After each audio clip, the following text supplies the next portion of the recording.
Hi, my name is Lyric, and today we are going to be reacting to Making the Case Larry Bird by Clayton Crowley. This is part of his series, Making the Case.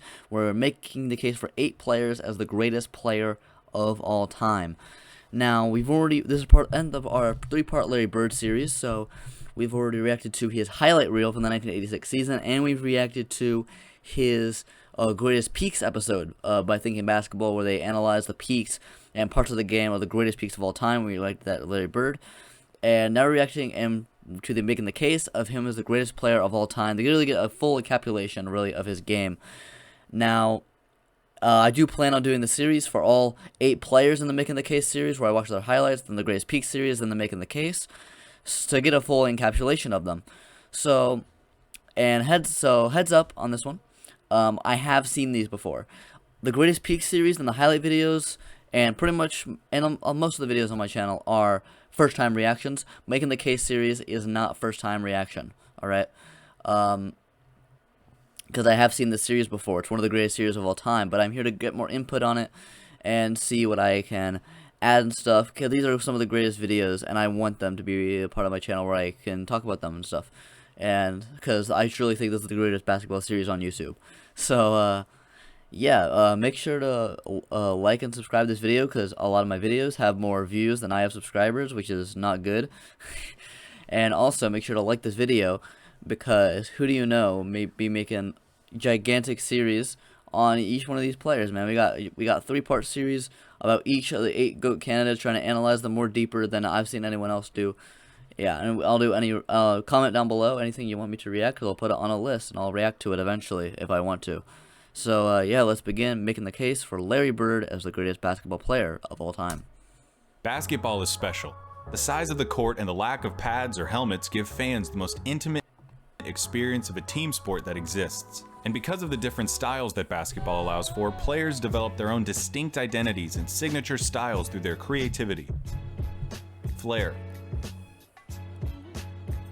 and athleticism.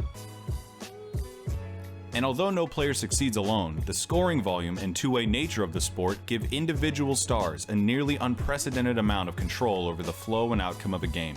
For this reason, players are constantly compared to their peers and to the legends of the past in order to answer the most hotly contested question in the sport: who's the greatest to ever do it? For many, the question is redundant. They believe in only one right answer: their answer. Others might have their own personal stance, but acknowledge one or two alternatives. But I believe that there's much more nuance to the question of greatness and more answers to it than you might think. By my count, there are 8 players in NBA history that have a substantial claim as the GOAT. It's a subjective thing though. I can't give you a definitive answer. All I can do is make the argument. So today, I'll be making the case for Larry Bird as the greatest basketball player of all time. Let's go, man.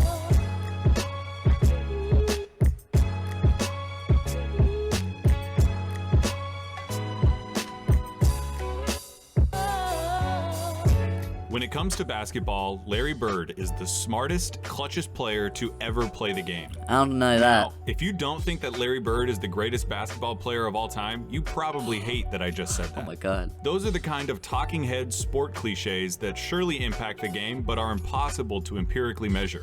Right. Normally, I'd agree with you, but I think that when you talk about Larry Bird, you see those intangibles become real, palpable results. I wouldn't have said it if I didn't believe it.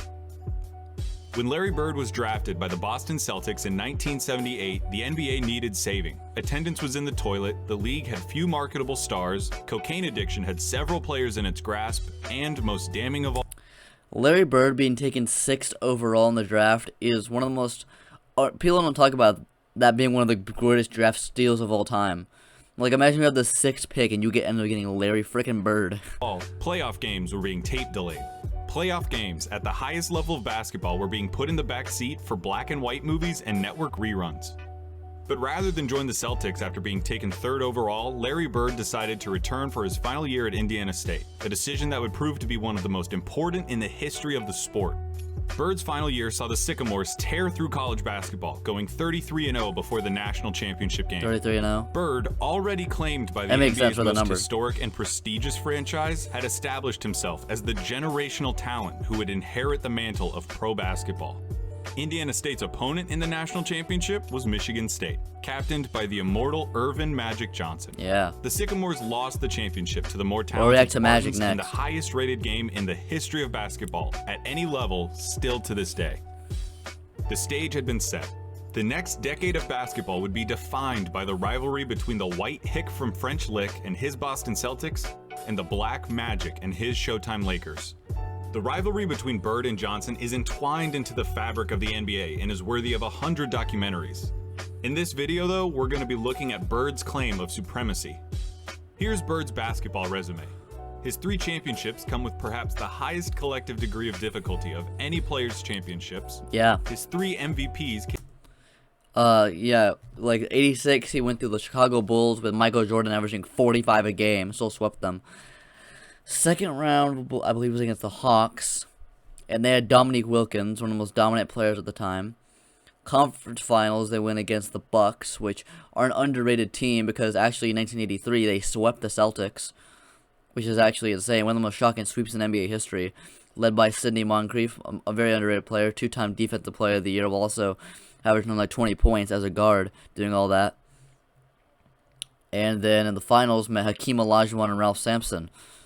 And yeah, and that was like an easier finals opponents. Most of the time in the finals, they were making the Showtime Lakers. So, yeah. came consecutively, making him only the 3rd player to accomplish the feat, along with Bill Russell and Wilt Chamberlain. His 2 finals MVPs are misleading. He was absolutely the best player on the 81 Celtics, but he was only a sophomore, and his 15 points per game in the finals gave the media an excuse to exact a little vengeance on a legendarily difficult interview. His All-Star and first-team selections also come with the caveat that Bird only played for 13 seasons and missed all but 6 games of the 89 season following surgeries on both feet. I can hear you already. A 13-year career, and this guy is supposed to be the GOAT? What color of paint are you huffing, Clayton? Green, obviously. Green. But hear me out.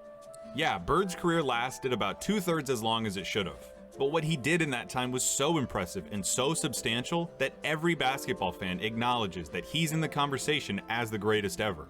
Doesn't it matter that those 13 years saved professional basketball, delivered a disproportionate amount of memorable moments, defined the golden age of the league, and For you to have this many memorable moments when your career is about half as long as many other great players is actually insane. produced a career by which all other forwards, before or since, are measured, Bird's I know y'all probably think Larry Bird's greatest small forward of all time. Tell me if you think that or not. squeezed every drop of talent out in those 13 years and made it seem more like 30. He didn't just leave his fingerprints on the game. He left so much of his DNA in the sport that it needed a cigarette afterwards. There's something to be said about the candle Good that analogy. lasts half as long but burns twice as bright. Those 3 MVP years stack up with any other 84 to 86, 26 points, 10 rebounds, 7 assists, 2 steals, 50% from the field, 39% from 3, 89% from the free throw line. run by any other player. I will put an A+ Larry Bird season up against anyone's. What does an A+ Larry Bird season look like?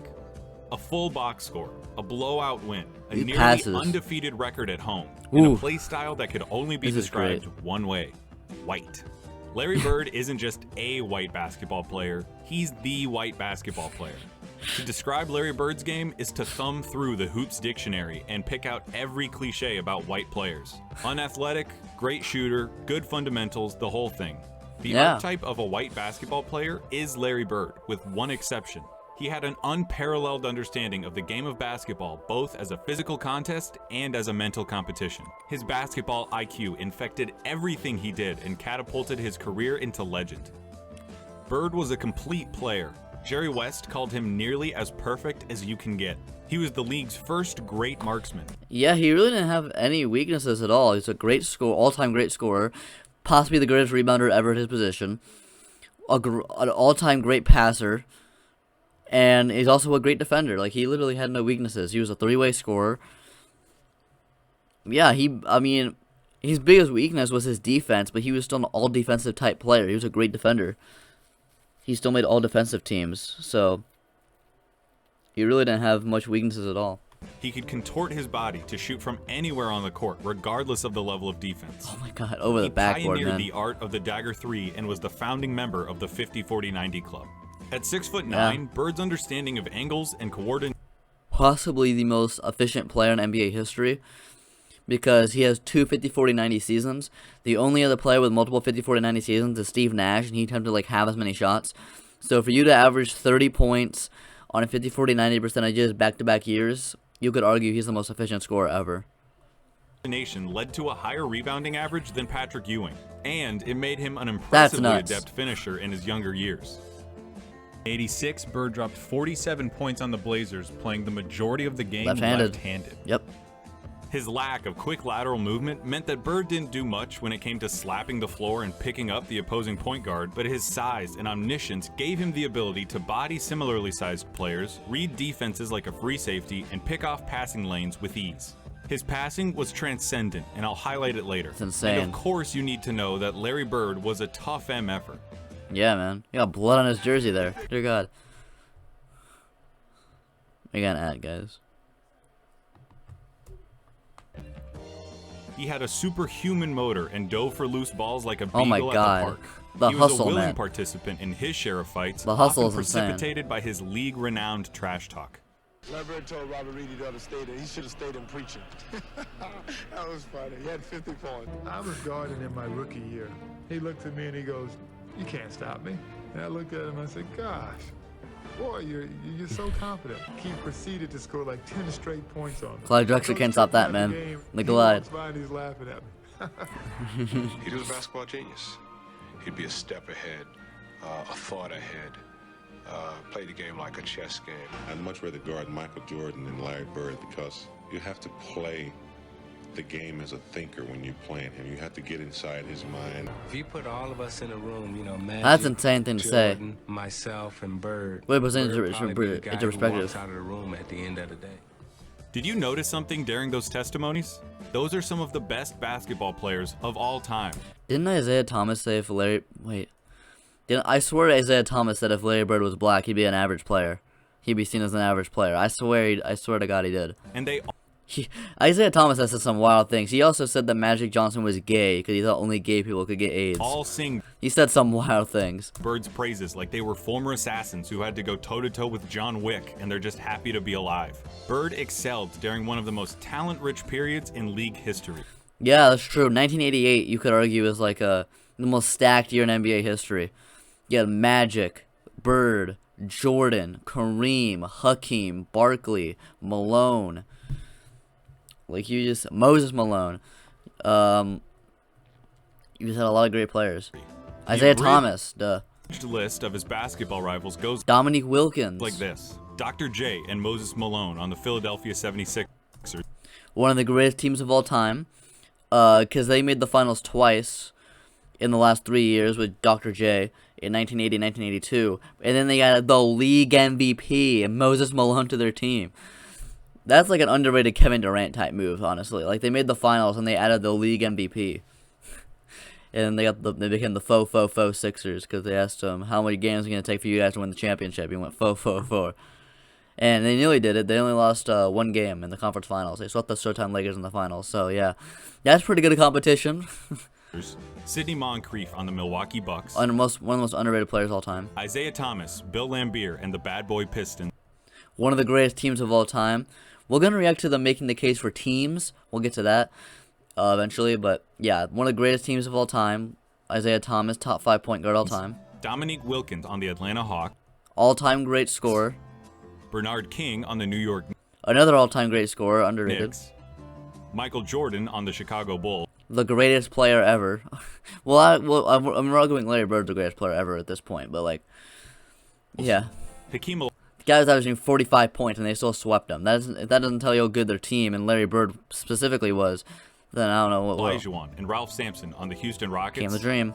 And of course, Magic Johnson, James Worthy, and Kareem Abdul-Jabbar on the Los Angeles Lakers. Alright, there's no point avoiding it any longer. We have to look at Magic versus Larry. If you have Magic over Larry, it's because he has 5 rings to Larry's 3, had a peak that lasted about 2 or 3 years longer than Larry's, and had a 2-1 record against Bird's Celtics in the finals. perfectly legitimate, completely respectable arguments. But in the interest of making Bird's case, allow me to retort. For nearly the entire decade of the 1980s, the Eastern Conference was irrefutably the more competitive conference between the two. True. Considering the competition, for Bird to have made 5 finals appearances is just as impressive as Magic's 9. As for the head-to-head record responsible for Magic's 2 extra titles, he had more help.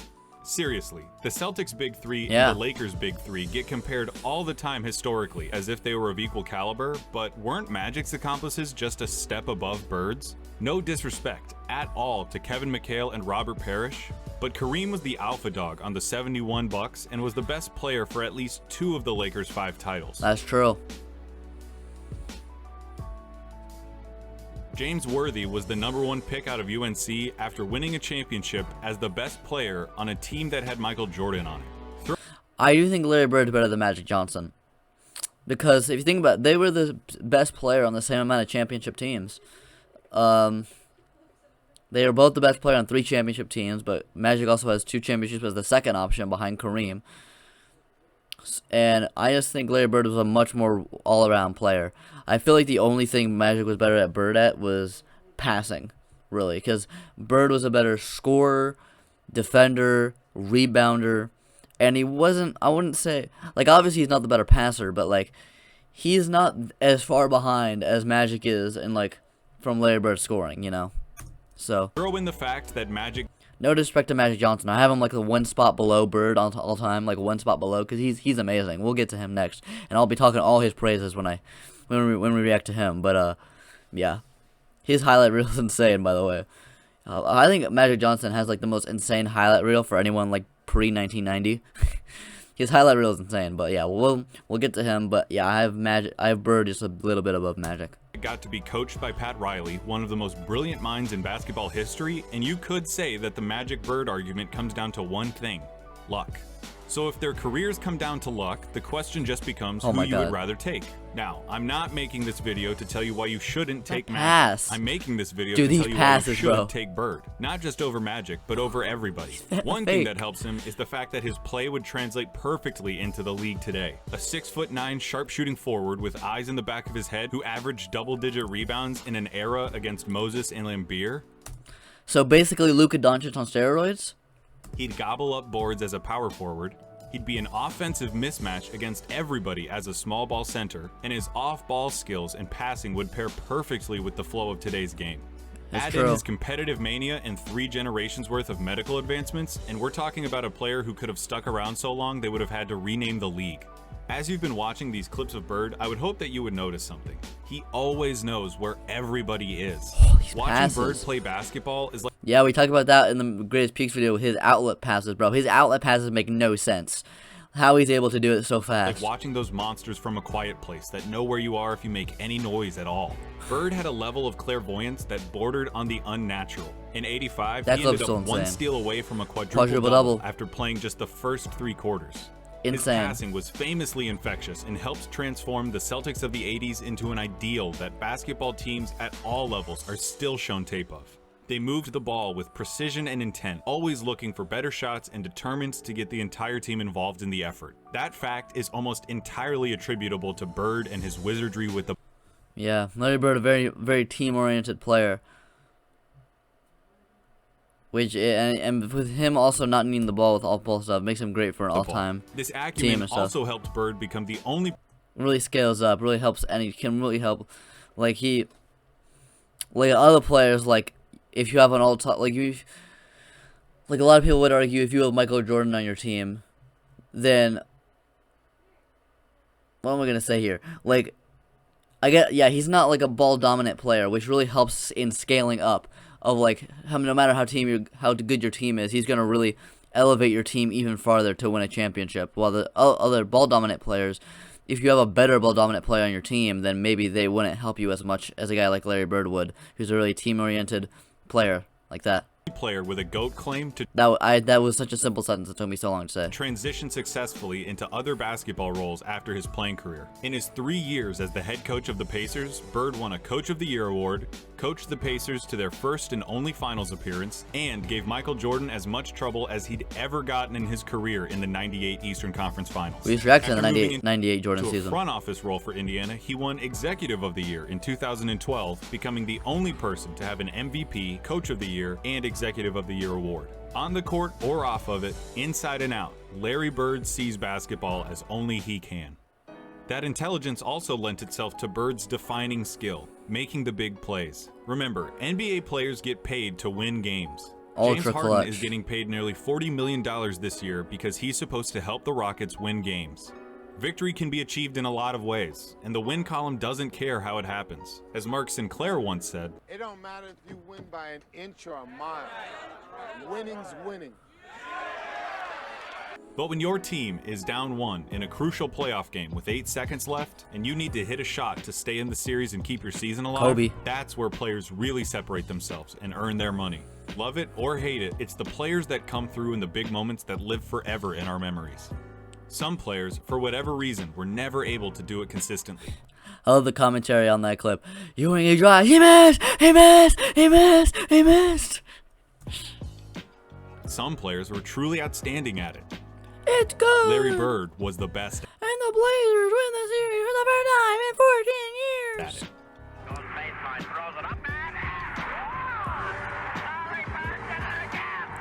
Bird.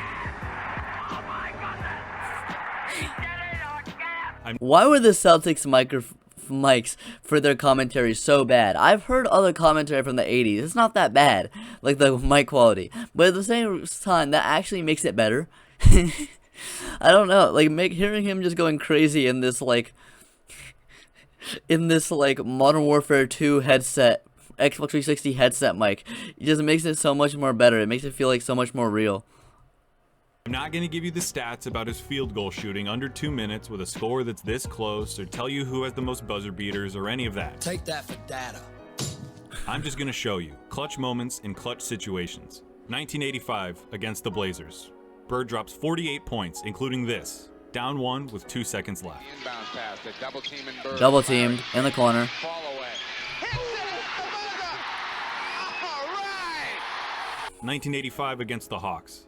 Bird sets the Celtics scoring record 60. with 60 points with shots like these. Makes the Hawks back go crazy. They open the right side. Bird the fall away. Oh my God. That's the best shooting I've ever seen. 1986 against the Rockets. Not all of Bird's clutch moments were singular. The bigger the moment, the bigger his performance. Triple-double, In Game 6 close of the the finals. 1986 NBA Finals, Bird clinches the championship with a triple-double in Yep. what he calls the best game he ever played. 2 seconds on the shot clock. Bird wants a three out of it. He gets it. 1987 against the Washington Bullets. Bird hits one shot to tie it before it's waved off because of a timeout. Hits another shot to tie it up for real. Crowd is standing up. It goes now to Bird. Bird goes up top. And then in double overtime, down 1, he does this. It's going to go to Bird. He's got a shot. Get it! And it's got it. A 3-point field goal. And that's that. It's That's insane. over. That's just insane, bro. No. You don't even, it's like, you make a shot, gets waved off, just tell you, hey, bro, I'm pretty sure they said he told them, hey, bro, I'm just going to go here again. And he just did it, bro. He just did it. And then hit the game winner. Bro, three clutch shots in one game. 3 years, from 1986 to 1988, the three-point contest knew no other champion but Larry Bird. Who's coming in second? He's still going to drop one here quickly. 14. This is a tie for the money. Yo! 1987 Eastern Conference Finals, Game 5. Tied at 2 games apiece against the Bad Boy Pistons, this enormous game would put the winner 1 game away from the NBA Finals. The Pistons are up 1 with seconds remaining. The ball goes out of bounds off the Celtics. Isaiah Thomas just needs to inbound the ball to win the game. Steal by Bird. That's insane. My man, you need to inbound the ball, and Bird was like, nah, bro. You're not inbounding this ball. He nearly went out of bounds. I'm surprised he didn't go out of bounds on this play, too. Just Look at needs this. to inbound the ball to win the game. He very nearly does not go out of bounds. Shout out to Dennis Johnson for making the layup, too. Very underrated player. There are truly too many big games and big moments for me to go through without this ending up as a documentary. But that all leads me to this, what I really want to talk about. 1987, NBA Finals, Game 4 against the Lakers. LA is up 2-1, and the Celtics need to win to tie the series and stay alive. Bird hits a 3 with 12 seconds left to go up by 2. Look at this. Look at that. Look at that, man. Green comes down and gets fouled with 8 seconds left. He makes the first, but misses the second. LA ends up with the ball with 7 seconds left, down 1 point. Baby skyhook. Magic hits this, the baby skyhook. 2 seconds left, down 1. It should have gone in. It should have got in. What do you think happens? I bet it wasn't that. When I paused the tape and the ball was hanging in the air, you thought it was going in. Bird thought it was going in. Magic thought it was going in. I've seen this game before, and I still think it's going to go in. But it didn't. Pat Riley said it himself. We got lucky. And that, a missed shot in the NBA Finals, is why he's the clutchest. Because after he makes the big plays, has the big games, hits the big shots. You think he's going to do it every time? Time again, you expect him to hit every shot, to win every game. And in those fleeting moments when he doesn't, when he looks like a mere human, that's when he got a concussion in the middle of the game and came back. That was nuts. He looks like everyone else who tries to do what he does. You just can't believe it. That's what Larry Bird did. He made the big plays so often, you thought he was going to make them every time. He helped turn basketball into a global phenomenon, paving the way for every Michael Jordan, Kobe Bryant, or LeBron James who comes through our lives. He played basketball in its purest form and captained a team that is consistently ranked among the greatest of all time. He has the second highest win percentage in the history of the NBA. Behind Magic? Behind Magic by less than 1/2%, about 10 games. He was the complete package, a player with no holes in his game whatsoever. They called him Basketball Jesus. He didn't get that name without doing something extraordinary. He saved basketball. And he did it by playing it better than anyone else. Here's Magic. Do you know how good you have to be so that you literally save a sport? To literally be so good that you become so popular that you and as well another guy save the sport. It really encapsulates how good you are. In 1993. Larry Bird said that there would be another Larry Bird one day. And Larry, there will never, ever, ever be another Larry Bird. That's just great. I love seeing stuff like that. Just like have all these rivalries and stuff, but when you're both retired, we can fight on the court, but when we're both retired, let's just respect each other. I really love that. The greatest basketball player ever, but more important, a friend forever. I really love that clip. That's a really fun. Oh, sorry. Yeah, that's it. That's the end of that video. I really love that clip at the end. That's a really sweet clip between Magic and Bird.